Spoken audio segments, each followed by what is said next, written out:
अस्सलाम वालेकुम नाजरीन। आज 12 मार्च 2026 है और दिन है जुमेरात का। हारून रशीद साहब का नाम यकीनन आपने सुना होगा। क्रेडिबल बड़े पुराने सहाफ़ी हैं। उन्होंने खबर दी है कि मेरी किसी से बात हुई है और बात ये हुई है कि उन्होंने ये कहा है कि इमरान खान साहब को हम ज़्यादा देर तक जेल में नहीं रख सकते।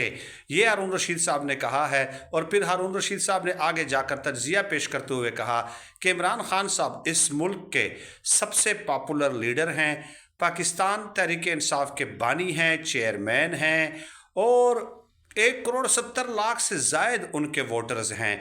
आज भी अगर इंतखाबात होते हैं तो इन लोगों को छुपने की जगह नहीं मिलेगी। अभी तो इन्होंने 17 सीटें हासिल की हैं पंजाब में, फिर ये 7 सीटें भी हासिल करने में नाकाम रहेंगे।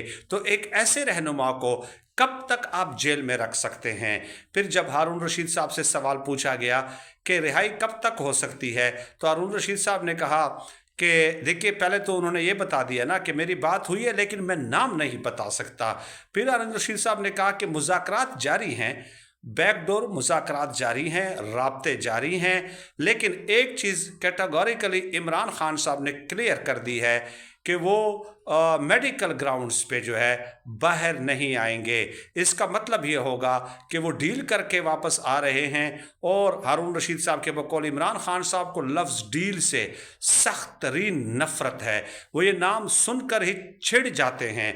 बल्कि आपने माजी में ये खबर भी देखी थी कि जब डील की आफर अली अमीन गंडापुर साहब ने की तो एक सहाफ़ी ने यह खबर दी थी कि इमरान खान साहब उसके पीछे भागे, ठीक है, उसको धक्का देने के लिए कि आपने डील की ऑफर मुझे कैसे कर दी है। यानी कि इस कदर नफरत करते हैं इमरान खान साहब डील के लफ्ज़ से। फिर ये सवाल कि कब तक वो वापस आ सकते हैं, तो हारून रशीद साहब का ये कहना है कि देखिए, इसका इन्हिसार इंटरनल और एक्सटर्नल जो हालात हैं उसके ऊपर होता है। अमेरिका, ईरान और इसराइल की जंग जो है वो कब तक चलती है, कितनी तवील रहती है, एक तो ये देखना होगा। ज़ाहिर है अगर वो जंग तवील होती है, 2-3 हफ्ते भी अगर मज़ीद हो जाती है, तो उसका इम्पैक्ट पाकिस्तान के ऊपर तो पड़ेगा। आपने देखा नहीं है कि इन लोगों को तो बहाना चाहिए, बहाने तराशते हैं। 55 रुपये यकमुश्त बगैर सोचे समझे इन्होंने जो है पेट्रोल की कीमत बढ़ा दी और अब मज़ीद भी बढ़ने जा रही है। तो डेफिनेटली अगर ये जंग बढ़ती है तो उसका पाकिस्तान की मईशत के ऊपर बहुत बुरा इम्पैक्ट पड़ेगा। और वैसे भी इन लोगों की कोई ग्रास रूट तो है नहीं, अवामी नुमाइंदे तो है नहीं, अवाम इनसे ऑलरेडी मुतनफ़र है। तो जब जंग बढ़ेगी तो अवाम की जो नफ़रत है उसमें मज़ीद इजाफा होगा। ये बात तयशुदा एक हकीकत है। और दूसरा है कि क्या तहरीक इंसाफ के लोग क्या एहतजाज करेंगे, क्या सड़कों पे आएंगे? तो इंटरनली अगर ये प्रेशर बिल्टअप करते हैं और एक्सटर्नली तो अगर ये जंग रहती है तो प्रेशर तो बिल्टअप हो जाएगा। तो उसके बाद फिर इमरान खान साहब के रिहाई का मुतालबा मज़ीद ज़ोर और तक़वियत पकड़ेगा। और ये हारून रशीद साहब का तज्जिया था और मेरे ख्याल में एक हकीकी तज्जिया है, ग्राउंड रियलिटीज़ के करीब तर तज्जिया है। सिर्फ ये नहीं हो सकता कि आप एक्सटर्नल मामलात पे इन्हिसार करें, बैरूनी क़ुव्वतों की तरफ देखें और फिर जो है बैरूनी क़ुव्वतों के मफादात तो इन लोगों से वाबस्ता है ना। ये जो फॉर्म 47 के वज़राए आज़म हैं इन लोगों से वाबस्ता है, इमरान खान साहब से तो वाबस्ता नहीं है। एक ऐसा शख्स जो एब्सोल्युटली नॉट पब्लिकली एक गैर मुल्की टीवी चैनल को इंटरव्यू देते हुए कहता हो, तो उनसे बैरूनी मफादात कैसे वाबस्ता हो सकते हैं और वो कैसे बैरूनी मफादात की तकमील कर सकते हैं? तो तहरीक इंसाफ की क़यादत को ज़ाहिर है इंटरनली भी एहतजाज करना होगा, प्लान बनाना होगा, सेहत के हवाले से भी और उनके रिहाई के हवाले से भी, तब जाकर बात बन सकती है। हारून रशीद साहब का ये तज्जिया है कि कुछ पाकिस्तानी सियासत में 2 महीनों से ज़्यादा की प्रेडिक्शन आप नहीं कर सकते।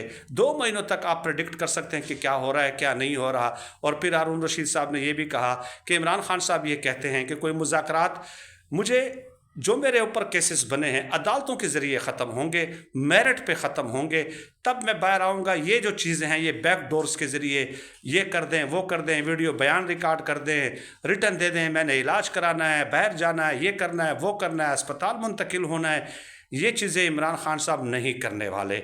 ان چیزوں سے عمران خان، یہ چیزیں آپ عمران خان صاحب سے ایکسپیکٹ بھی نہیں کر سکتے. تو عدالتوں کے ذریعے وہ باہر آنا چاہتے ہیں، اور وہ یہ چاہتے ہیں کہ وہ ٹرانسپیرنٹ ہو کے باہر آئیں، کہ جتنے الزامات ان کے اوپر لگائے گئے ہیں، مقدمات بنائے گئے ہیں، وہ کیسز تاریخ سماعت کے لیے مقرر کر دینا. جب مقرر ہو جائیں گے تو پھر تو آپ کو پتہ ہے کہ مطلب سماعتیں جب شارٹ ہوتی ہیں تو کیسز میں تو کوئی جان ہی نہیں ہے، ویسے بھی نہیں ہے اگر آن میرٹ یہ چیزیں ڈسکس ہوتی ہیں. بہرحال یہ چند اپڈیٹس تھیں جو میں نے آپ کی خدمت میں پیش کی ہیں. مزید بھی بہت ساری اپڈیٹس ہیں، ایران کے حوالے سے بھی ہے، امریکہ اسرائیل کے حوالے سے بھی ہیں، اور اندرونی طور پہ بھی کہ کس طرح ایک مہنگائی کا طوفان آنے والا ہے اس حوالے سے بھی، اور پیٹرول کی مد میں ان لوگوں نے کتنے پیسے کمائے ہیں، اور یہ جو اسٹیرٹی میجرز انہوں نے لیے ہیں اس میں جو ہے ان کو کتنی بچت ہوگی. یہ تمام تر چیزیں تفصیلات بھی انشاءاللہ تعالی میں آنے والی ویڈیوز میں آپ کی خدمت میں پیش کروں گا. اللہ پاک سے دعا ہے کہ اللہ پاک ہمیں خلق خدا کے لیے آسانیاں پیدا کرنے کی توفیق عطا فرمائے. آمین یا رب العالمین.